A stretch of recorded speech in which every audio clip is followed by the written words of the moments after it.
Hello everyone, my name is Shubham Kejriwal and today in this video we will be talking about the Xiaomi Mi Pad 2 which Xiaomi launched in an event which they held up back in China. So along with this Mi Pad 2 they also released the Redmi Note 3 and I have made a separate video for that too. So if you want to take a look at that video, the link would be right up here somewhere or in the description down below. So just go ahead and check that video out. But for now let's talk about the Xiaomi Mi Pad 2 and yes, without any further ado, let's start it and talk about it. So talking about the original Mi Pad which Xiaomi launched back in 2014, it was not quite a success for the company and that didn't come out to be really nice for it. But with the Mi Pad 2, company now claims that things have improved a lot and this should definitely clear up the market for Xiaomi to step in. One of the most interesting features about the Xiaomi Mi Pad 2 is that it now doesn't support the Nvidia processor, except it has chosen for the Intel Atom processor that it would be shedding now. So the exact name for the processor is Intel Atom X5 Z8500. So this processor was launched in Q1 of 2015. That means that it is not a very old processor or something like that, and it is also based on 64-bit architecture, which is again a very nice thing. Other than that, it is a 14 nanometer model, which means that it would be less power consuming, and that again is a really nice thing. So this Intel Atom processor would have quad core support with 2.24 GHz clock speed for each core, and that is again a great thing. But one thing which I think is lacking in the Mi Pad 2 is in the RAM section.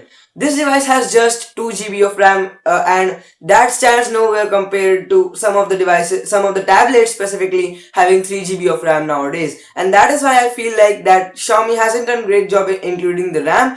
But I think that if the processor would do things great, then there wouldn't be any much complaints about the RAM, of course. Talking about the display of the Xiaomi Mi Pad 2, we have a 7.9-inch display size along with the resolution of 2068 by 1536. This would of course bundle up to give a pixel density of around 326, and according to me that is nothing very bad according to a tablet from a low-end company. But again, things are not very nice and you would get an average feel of the display again in this device. Talking about the camera of this Mi Pad 2, we have a sensor of 8 megapixel at the back whereas a 5 megapixel sensor at the front. So of course the megapixel count is really high for a tablet, but seeing tablets nowadays, I don't expect the Mi Pad 2 to have a great camera. Other than that, I think that it would be able to take quite okayish photos for what you would be paying, and that is again quite an average thing. Let's talk about the software that the Xiaomi Mi Pad 2 would be having. Of course it would be having MIUI 7 out of the box, and what I am expecting is that the MIUI running on this Xiaomi Mi Pad 2 would be based on Android Lollipop, if not on Marshmallow of course. And what I have seen from the specifications is that the MIUI 7 based on this Mi Pad 2 would be having Android Lollipop and of course not Marshmallow, because